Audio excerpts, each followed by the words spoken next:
Welcome to the Inside Carolina podcast. I'm your host, Tommy Ashley, joined by Jason Staples and Greg Barnes. That means it is the Game Plan podcast.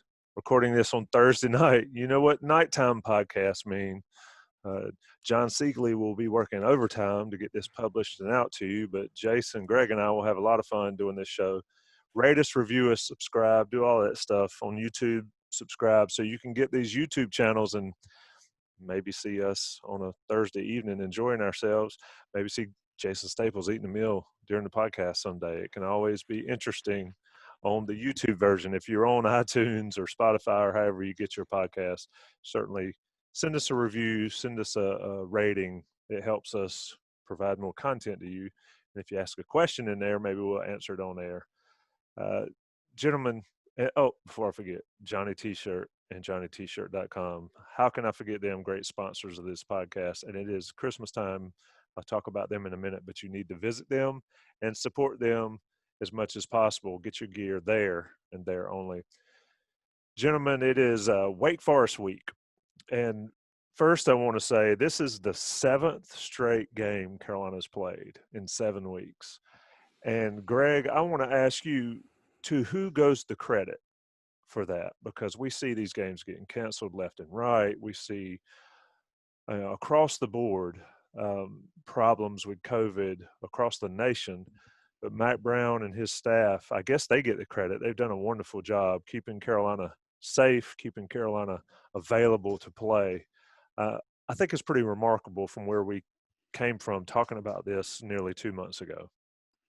Yeah, absolutely. If you'd have told me that North Carolina would only have one game postponed, well, technically canceled, but postponed in the sense that they're not going to lose the game, at least not right now, I probably would have laughed. I talked to some people around the program before the season started, and nobody thought that UNC would be able to get in all 11 games.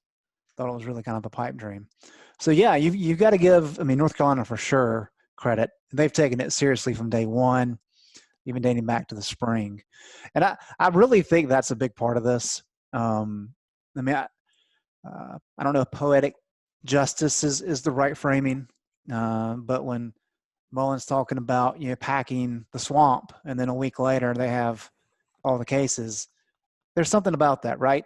And the fact that Mac Brown and a lot of these coaches in the ACC have been so adamant about doing it to the best of their ability and trying to keep everybody safe so they can keep everybody safe, but also so they can get the games in and so that they can play for what they want to play for, so they can play for the fans, so they can play for money to help the athletic department, all those things. And it's been an effort where they've just really kind of done a good job with it. And I think that goes across the board. I know you got the Pitt Georgia Tech game had to be rescheduled. They announced that on Thursday afternoon. So things are still going to pop up for sure. But I think the ACC as a whole has done a really good job in taking this seriously and constructing the schedule where they can move some things around. Because there are a lot of games now on that December 12th weekend. But that's how they scheduled it. They set it up so they had some flexibility. And as we sit here the second week in November, so far so good. Certainly knocking on wood with how the nation is doing with COVID cases. Hopefully that does not change. Yeah, it is Thursday night recording this. You'll hear it Friday morning, and there's still time for Wake Forest and Carolina to be moved. But you're right. So far, so good. Jason, how does by the way, I think there's one other thing we should also talk about here in terms of that for Carolina. And you notice there's two other things. One is the players have had to take all that seriously. Sure. Yeah, for that's that where I was to going. be the case. And when you think about what that means as well, when you're in the hunt, when you actually believe that you've got a shot at playing for, say, a conference title or whatever, there's going to be more of a tendency to be disciplined with that. And that's something that I think the fact that Carolina is actually a good team and that they've actually embraced the idea that of the expectations and all that has kept them more accountable. Right? I mean, that's a factor. That it's one thing, for the coaches to take this really seriously, but it doesn't matter if the players go out and, go to a college party or, go hang out on Franklin Street or whatever. when, the team's not actually meeting. So that's a testament to Carolina. So there are obviously two sides to this, that, it wasn't Carolina that was the reason for the other game to get, as you said, postponed, quote unquote. It wasn't Carolina's fault on that. So it still can happen from the other side, but I think that's a factor as well, in terms of the players have been invested and fully bought into, I'm going to make sure that I'm doing this right for my teammates and to try to win a championship. So that's another factor. The second thing, though, as well, is North Carolina has still not been hit as hard by COVID-19 as some other states and metropolitan areas as well. And I think that's also part of the factor. There has been significant COVID-19 here for sure, but you compare that with what has happened in certain large cities and all of that compared to some of the places around here. It's not been quite as severe as well with some of the places in the ACC. Not just North Carolina, but some of the places in the ACC where these schools are.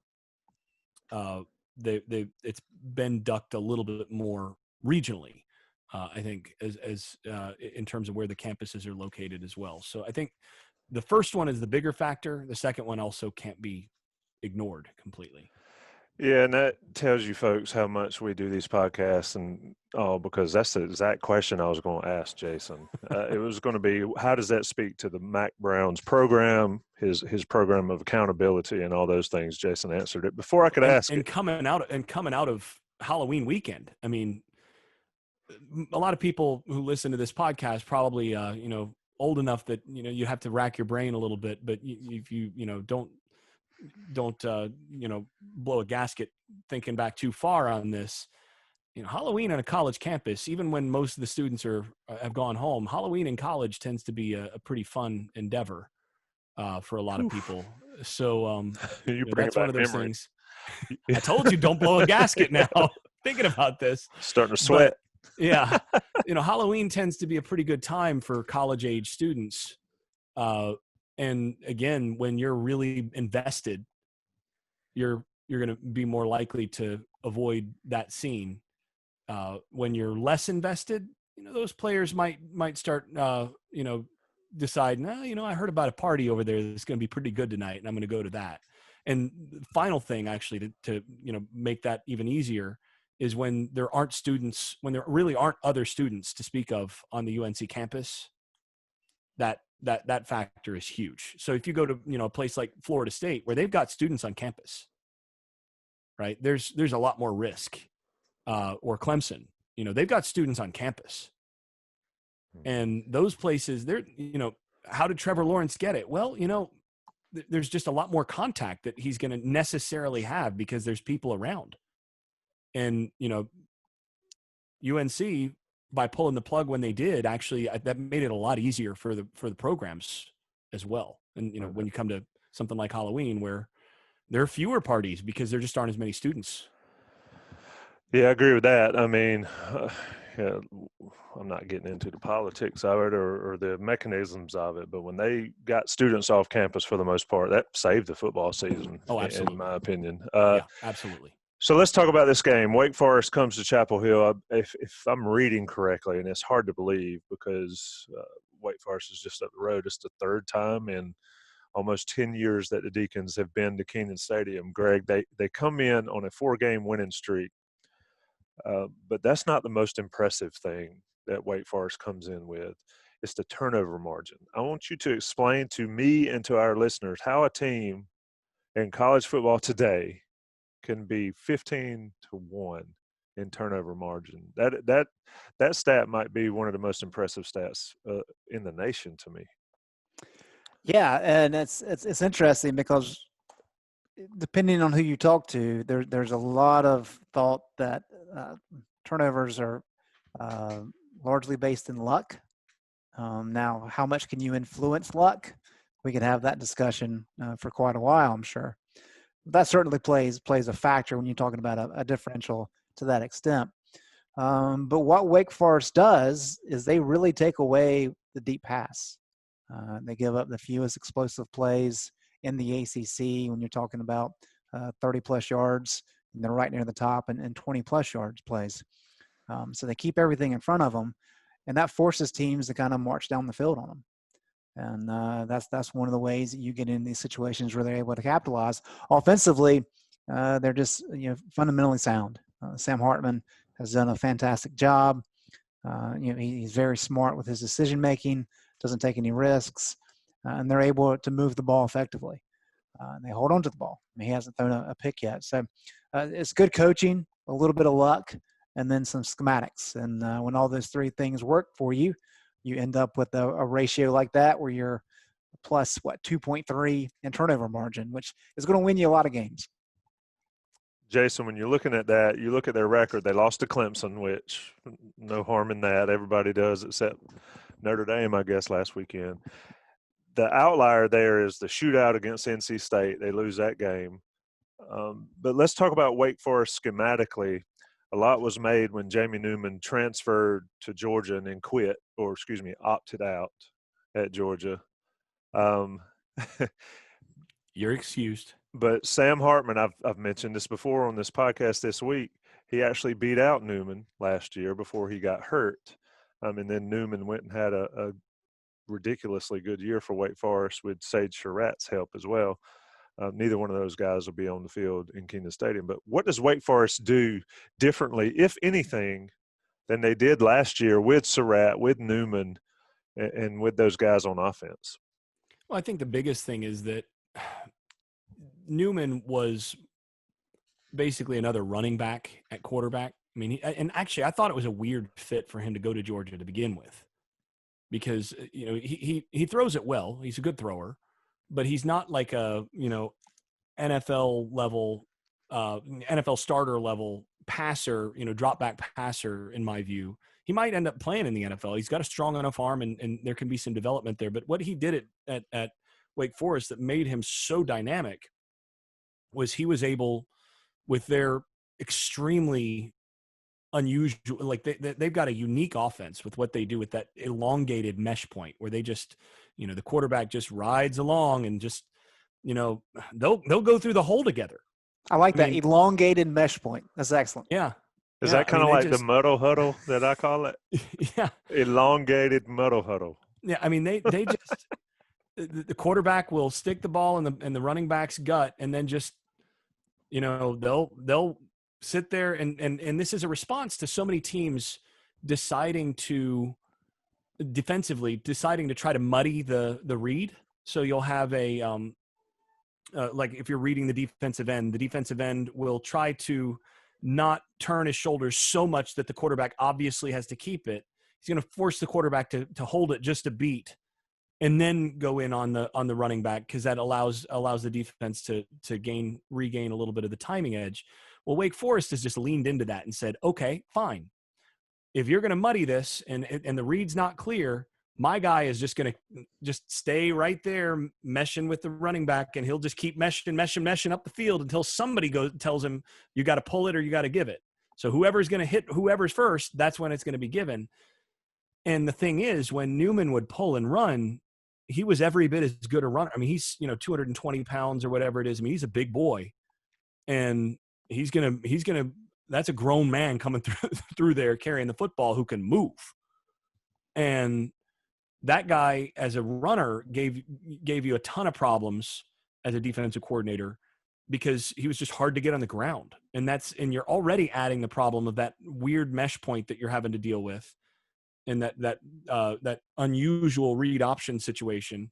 And then they'll add to that, going with that long mesh point with RPO stuff, where the guy he's going to ride the mesh point longer and then pull and throw. And so, doing all that with a guy that can run it the way that that Newman can, that's what really made them so difficult to defend with him.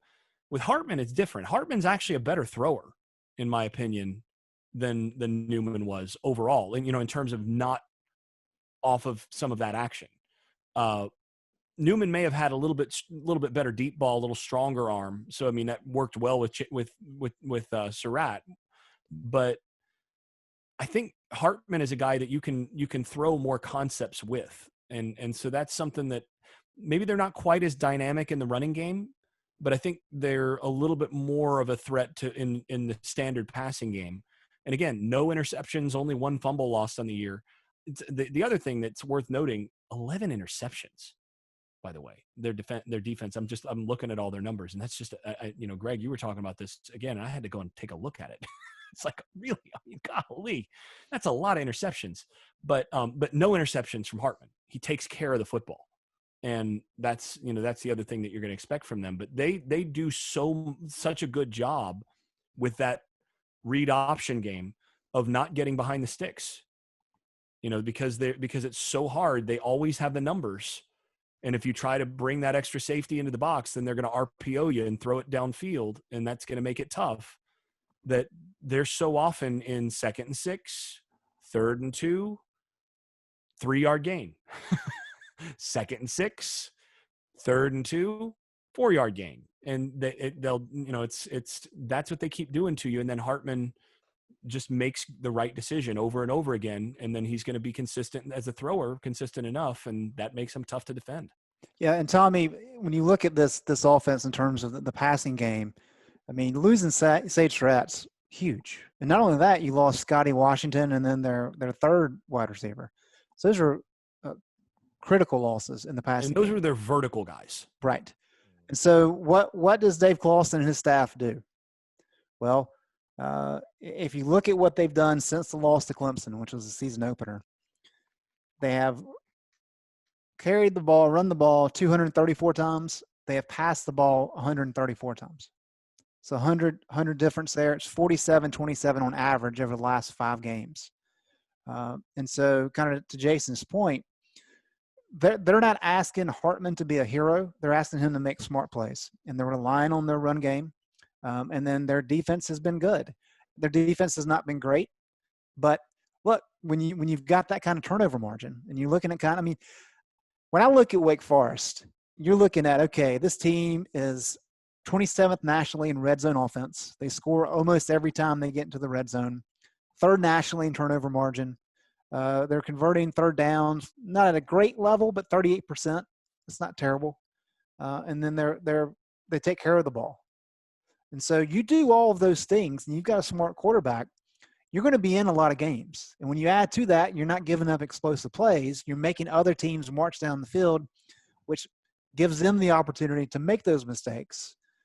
This is kind of a well-crafted approach. You've got to have the players to execute it. You've got to have guys to know their roles, know their jobs, and make sure they make smart plays. And you can cover up a lot of talent deficiencies that way. So I think you got to give Dave Clawson a lot of credit for the way that he's coached this team, even though they don't have some of the weapons at some of the skill positions that maybe they had last year. Greg, a lot of people always would talk about Duke does not beat themselves. Wake Forest is the epitome of not beating themselves with the things you outlined there. Looking at them, they've got the running backs, Walker and Bill Smith, have been, that's their version of Javonte Williams and Michael Carter, not to that level. But then Roberson, and I apologize for mispronouncing his name if I've done so, can make plays, and he's got the speed to get loose. He had the 80-yarder against Syracuse. Greg, before we get to the game plan portion about what we think will happen, what's the potential loss of Brian Anderson mean to the North Carolina offensive line? Well, I think if he doesn't play, that's a pretty significant loss, especially when you factor in we don't know exactly what Jordan Tucker's situation is. Tucker did play against Duke. He has practiced. I mean, it's really just the hand that he's got a cast in. But when you're a tackle, you need both hands. And so having that cast in, they decided that it was better to have Awesome Richards out there opposite of Joshua Zudu than relying on Tucker too much. And so that's a big part of what Stacey Searles has been dealing with. And then you add in the fact that maybe Anderson can't go. I spent a lot of time watching him there in the fourth quarter. He was in the injury tent for a long time. When he came out of the injury tent, he was not walking normal. He was still limping pretty severely. Is that something that can get healed up pretty quickly? If he plays, is he at 100%? But this is not an offensive line that is very deep. They have been able to get some guys more reps of late, but they really only go 6 or 7 deep. So when you're talking about Kieran Johnson, who's a walk-on junior. He's been a good player for sure, but when you're having to rely on him as your starter, that puts a lot of pressure on the young man, and that kind of changes your dynamic. Because Brian Anderson, regardless of his skill set and talent level, he's really emerged as a leader on this offense. I mean, when you talk to coaches, they point to Sam, obviously, Michael Carter, and Brian Anderson are kind of the big leaders on this offense. So you lose that guy up front who can really communicate so well with everybody along the offensive line. So it is a big loss if he's not able to go, especially with, and we'll get to this in the game plan portion, Tommy, but especially with UNC's need to be able to run the ball efficiently in this game. Jason, let's rank the importance of players on an offense. Quarterback number 1, right? Who's number 2? Wide receivers, right? Easy. Who's number 2? It depends a little bit on what offense you're running, but I mean, Carolina's. You can make a strong argument that number 2 is going to be your center.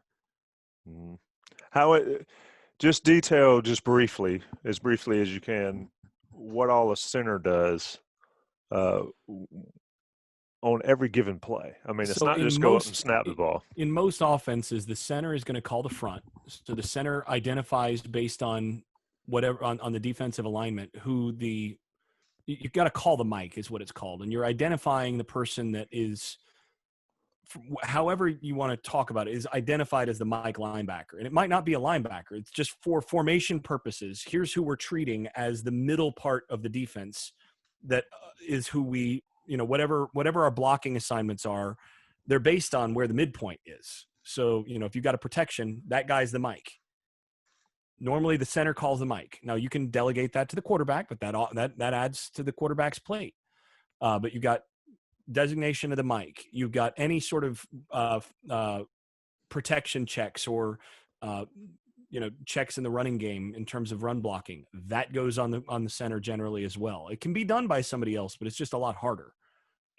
And so that usually goes on the center. And then of course the center has to snap it, which that's a lot more complicated than most people think in terms of there are a lot of guys who can play offensive line really well who cannot snap. And then there are a lot of guys who can snap it, who can't snap and block. Right? You've got to actually be able to snap the ball. And you got to remember, they're allowed to move. As soon as your arm starts moving backwards, they're allowed to move. So you have to snap accurately while getting hit as you're finishing your snap. And then you have to anchor enough to be able to do your assignment. So you got like a zero technique over you, and you've got to be able to snap, anchor your feet, and then turn your hips and all that wherever you're trying to keep that guy from going while he's going on your first movement. Good luck with that. I mean, the center is a really tough spot. And Carolina actually asks a decent amount of their center because they move. They'll ask Anderson to pull some. They do all sorts of things with him. So, and that shows you that they believe he can do it. So, yeah, that's significant. And, the other reason that you could argue that it's the center is not only is he essentially the quarterback of the offensive line, but it's sort of like in baseball. If you want to be strong, you want to be strong up the middle. If you're going to have any weaknesses, you want a weakness on one edge because you can kind of compensate for that one way or another. If you've got real problems up the middle, that's the fastest way to get pressure on the quarterback is right up the middle. And if you can overpower somebody and push a guy right back into the quarterback's lap, nothing causes more problems for an offense than when a defense can dominate the middle of the offense. So, this is why you could argue it's the center. Even if that's not your next best player, you at least have to have that. You have to have somebody you trust at that position, or your offense is going to have trouble. Yeah, we know how tough pressure up the middle is for 95% of quarterbacks as well. And Anderson's really gotten better in that regard as well. We'll see what happens. I mean, Keron Johnson can play. Jonathan Adorno is certainly a young guy that they can use. We'll see what Carolina does. Let me take a short break, talk about Johnny T-Shirt, JohnnyT-shirt.com. Sponsor to this podcast, Jason's favorite advertising read there is. We need to get another one in here. It's Christmas time, Black Friday deals. They're always having sales. Look, they've been selling this throwback jersey. That's pretty cool if you like the old Mac Brown jerseys. In fact, my drink is a theme. It's the 95th batch of Blackened Metallica's bourbon that might be relevant on Saturday when those throwback jerseys potentially come out. Johnny T-shirts had them on sale all fall. Great thing about Johnny T-shirt, not only all the gear they sell, is that you get 10% off your everyday order if you're an Inside Carolina Premium subscriber. Tack that onto the sales they have, and you've made wonderful savings, and you've provided a service to a local business that's alumni owned and operated. Shop there, shop online. They're great. You can't go wrong there. National guys are going to pay their bills. We'll be right back with the game plan portion of the Game Plan podcast. I'm Tommy Ashley. That's Jason Staples and Greg Barnes. All right, let's start with Carolina's offense. I don't know how we normally do it, but I'm starting with Carolina's offense because, Greg, you mentioned the 11 interceptions, or Jason, you mentioned Wake Forest's 11 interceptions. Greg, they've got 9 returning starters on defense. They're led by true freshmen in the defensive backfield that have made plays. What does Wake Forest do to prevent those explosive plays? How can Wake Forest prevent Sam Howell from getting those explosive plays?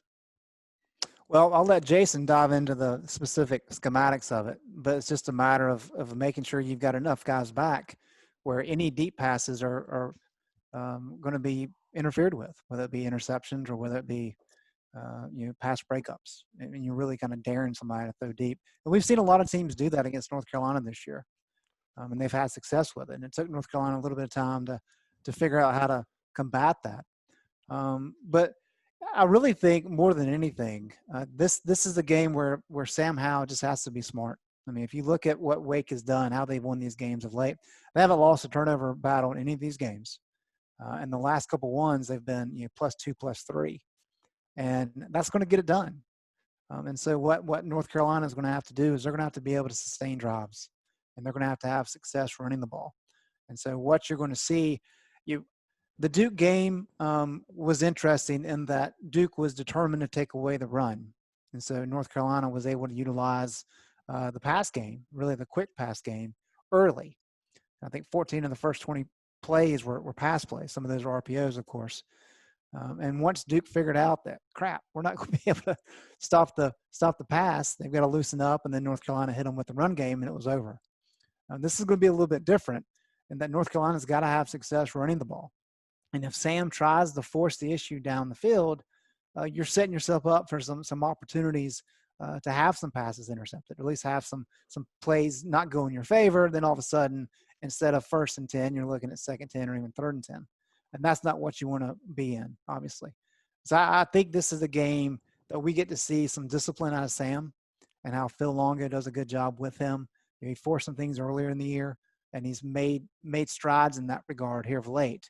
And so I think that's going to be something to watch, is if he can take what's there without forcing things and let the run game do what it's supposed to do, that's how North Carolina has success offensively.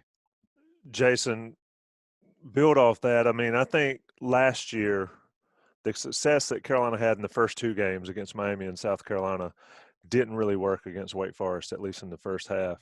Does this game being later in the season, where Sam Howell's certainly evolved and gotten more patient, does that help Carolina's offense, or to what level does that help Carolina's offense against a team like Wake Forest?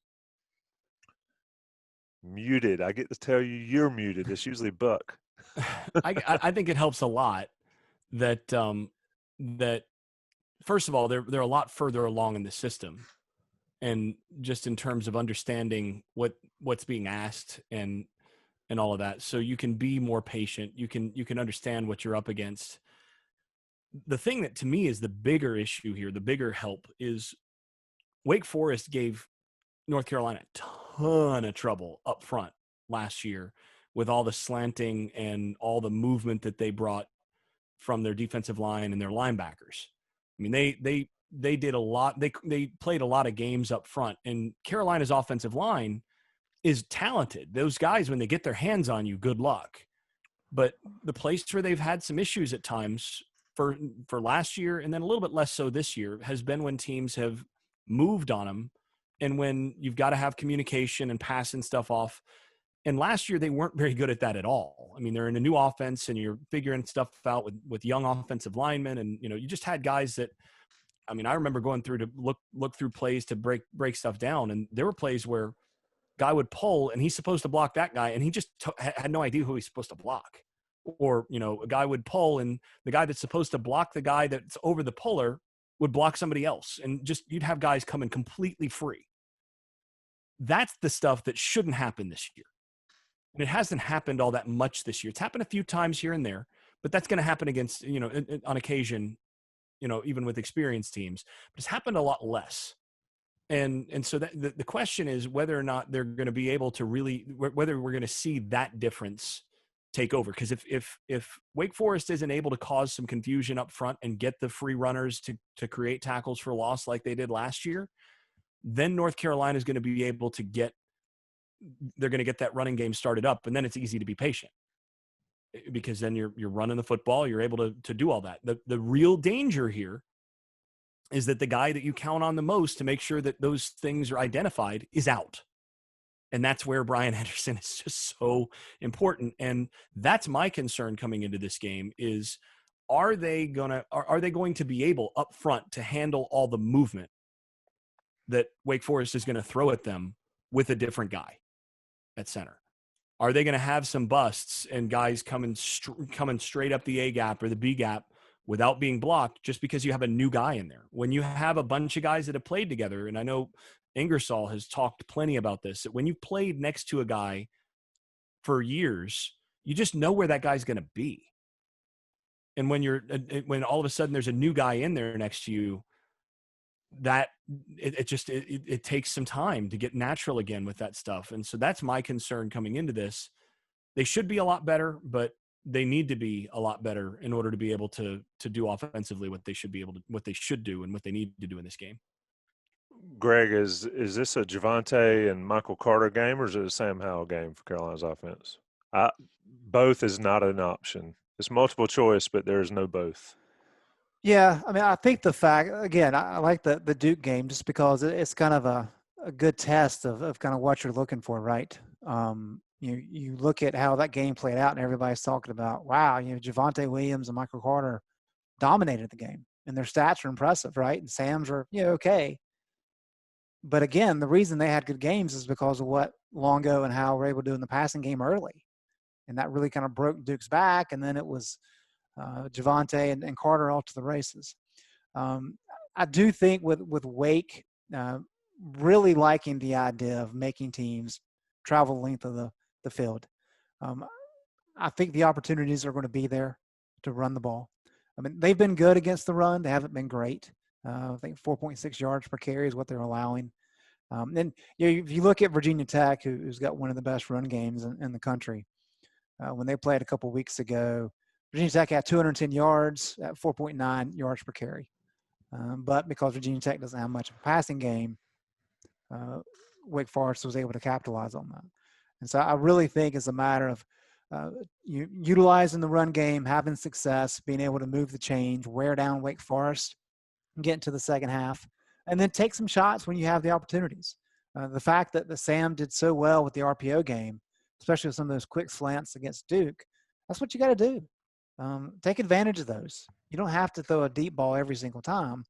And the more you can do that, you can get into the fourth quarter. We know how good this team plays in the fourth quarter. And the issue has been is that they've gotten to the fourth quarter in some of these games and they've trailed. FSU, of course, in Virginia. So you don't want to get in that situation. But I think the idea of kind of leaning on the run game early, and of course, Longo's going to take what's given to him, and Wake's going to show him some things. But just trust those guys and being able to make some plays, and then hitting in the pass game when you can. I think that's the approach. Jason, flip it. Carolina's defense. I'm looking at this as this might be an game for Carolina's run defense, but it seems like every time Carolina has issues with a running team, it's because the quarterback can move. What can Sam Hartman do that gives Jay Bateman some indigestion preparing for this one?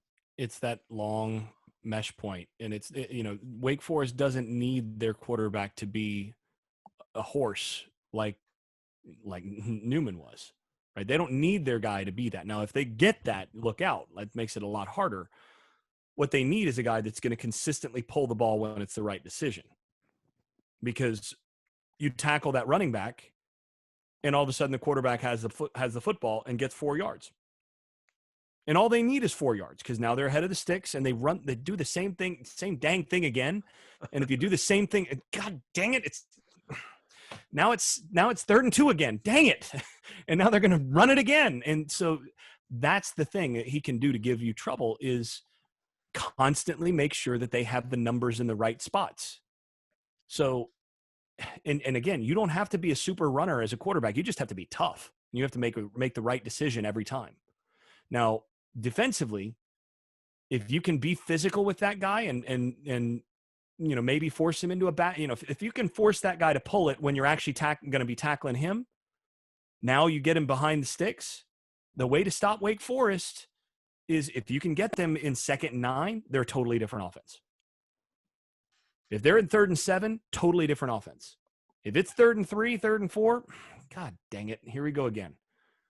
It's just that's what they do. And he's really good at making those decisions in really quick spaces and jumping forward to do all that. So yeah, it's it's tough. So let me ask you this. Why, when I watched Wake Forest play last year, especially with Newman, and I'll freely admit I hadn't watched a ton of Wake this year, but why would a defender, whether it was a Carolina defender or not, just hesitate? Why not just hit them both when they're in the mesh? Well, if you can hit them both, if you've got the guy that can actually do that, then that's great. But the problem is if you hit them both, you've got the risk of taking down neither. Right? So, it's one thing if you have, let's say you're Jeremiah Gemmel, you come through and you're able to make contact and you hit them both. Well, you can't get your arms around both of them, right? You better hit them both real hard because now you're going against 450 pounds of man and you're 225 pounds of man, right? You got a problem. So defenses, the way that you've got to do this is you've got to assign somebody this guy is on your job is the running back. And your job is the quarterback. Your job is to tackle the first guy through. Your job is to take the second guy through. You have to do that. And you have to, and the thing is, it makes it harder is you can't just give the same guy the same assignment every time. Because then they'll change up who they block and how. So, okay, every time Jeremiah Gemmel's going to be on the running back every time. Or we're going to always have this defensive tackle is going to be the guy that we're going to assign to that gap and he's going to have the running back every time. Well, then they're going to option that guy a different way. They're going to block that guy. And now the guy that's responsible for that guy there's nobody for him. And they're going to leave somebody else unblocked. And now you're screwed. That's option football. And it's not unique to Wake Forest. What's unique to Wake Forest is how long they ride that mesh point. But everybody who runs option stuff, and that includes North Carolina, this is a problem for teams that play against them. So what you're going to have to do is you're going to have to find a way up front. If Ray Vohasek or, Tamon Fox or somebody can take 2 gaps at once on a given play, that evens your numbers back out. Now, if he does that and then manages to get himself beat pretty bad, then you're in real trouble. But you've got to have somebody who makes a play. Or, if you're going to hit the running back so hard that the quarterback is going to be affected by it. That's what you've got to do. So, okay, they're going to slow that mesh point down. You better don't even waste time, muddying that mesh point. Just hit the crap out of that running back and force the quarterback to keep it, and then try to hit the crap out of the quarterback when whoever gets there gets there. That's what you got to do. Just hit somebody. That's what watching them last year in Winston-Salem. A lot of guys several times just stood there and didn't hit somebody. That's what they're banking on. They're banking on taking away your aggressiveness. And honestly, you've got to. Jay Bateman has to tell his guys, look, if you've got a shot on this guy, you got to take it. Yep. Hit somebody. Do your job and rely on the next guy to do his job and get to the quarterback when he pulls it. Yep, absolutely. Greg, Wake's passing game. I mentioned Roberson early. Hartman makes great decisions with the ball. The thing about this, about Wake Forest, that we've talked about the mesh point, I can't believe they've only put the ball on the ground a couple of times. I mean, it's unbelievable to me. But Carolina defending their passing game, Patrice Renee is going to be important. Well, they can throw it. I mean, he's got 33 catches for 490 yards. I envision a Georgia Tech type deep shot. But Greg, where does Carolina on the defensive, on the back four or the defensive backfield, who stands out in this one, do you think? Well, that's the great question, right? Because we don't exactly know what Kyler McMichael's status is. We don't know Don Chapman's status. The hope is Chapman's going to be back. We'll have to wait and see. So when you're having to rely on guys, I mean, North Carolina's 4 starters in their season opener did not play against Duke in the secondary. That's significant, and credit to the guys that were in there who did a pretty good job. But you've got to be careful. One thing I would point out, though, with Wake kind of leaning on the run game a little bit more, they've thrown the ball 172 times. Hartman's been sacked 21 times, and that's not a really good ratio. And so I think really what you're looking to do is you limit the run game as much as you can first and second down. We talk so much about winning on first and second down, and you get Wake into these obvious passing downs, then that's where you can have some success, and that's how you can get off the field. And like Jason says, 3rd and 4 versus 3rd and 7, completely different. And I think that's kind of where the margins are for where North Carolina can have some success defensively. And if you're sitting at 3rd and 3 or 3rd and 4, passing game's a whole lot easier for Sam Hartman. And so that's where you've got to get creative. But the main thing for UNC is to win on first and second down, to get into some of these downs where you know exactly what he's going to do, and you send guys after him and try to at least force him out of the pocket, kind of get him down before he can do some damage down the field. All right, I ask all those questions because it's going to come up relevant in my prediction. Jason, let's go to predictions. Carolina and Wake Forest in Kenan Stadium, 12 noon. Carolina's had some success in noon games, especially in Kenan Stadium. What happens on Saturday, Jason? So I'm concerned a little bit about some issues early in the game, in particular, thanks to the Anderson absence. That with the way that Wake is really active up front, they give teams trouble with how quick they are. And Carolina's offensive line is huge. And one of the things that you can do to try to give them trouble is actually force them to have to block guys that move a lot and are really quick and get quick penetration and all that. So, I think there's going to be some early stuff that I'm a little twitchy about. I'm a little concerned about, but I think ultimately the Carolina's got a lot more talent on the offensive side in terms of being able to maintain balance. And I think ultimately they'll be able to run it well enough to set up some deep shots and to pull away in this game. I don't think that Wake Forest is going to be able to be balanced enough on offense to match Carolina's score. So I think they're going to be able to run it well enough against Carolina's front. Again, that's been the weak part of Carolina's defense, to give them a game, to give them some trouble. But I think ultimately Carolina pulls away on in the second half in this game. I'm going to go with North Carolina 41, Wake Forest 27 in this game. High scoring one, Greg. Tommy, which 2 games this year has North Carolina? Hold on, I'm going to jump down that because I just realized as much as they run the football, the clock's going to run a little bit more. I'm going to go 38-24. Did you really just knock off interrupt Greg? I knocked off 2 scores. 2 field goals. I knocked off 2 scores. Okay. There we go. Well, now I've got to take some time to think about this. But Tommy, which 2 games has North Carolina won the turnover margin this year? God, man, you always ask these questions. NC State. Yep. And they didn't win it against Duke. They did. They did. So it was State and Duke. I got it. So the 2 big blowouts. Right. Is when North Carolina won the turnover margin. So they lost turnover margin in a 44-41 loss to Virginia, 31-28 loss to Florida State, and they lost it in a 26-22 game to BC, as well as that 56-45 shootout against Virginia Tech. I'm not counting Syracuse because they suck. And it was like 2 years ago. Right, exactly. Yeah, it was like 2019. My point is, Jason, of course, is right in everything that he said. But the great equalizer is the turnovers. And if Wake Forest is somehow able to win the turnover margin and say go +2, this is going to be a very tight game. And North Carolina, they've had trouble forcing turnovers primarily. And they've had a little bit of mishaps with taking care of the ball. They're not too bad. I don't think Wake's going to have as much success in forcing turnovers as they have had in the past. Some other games this year.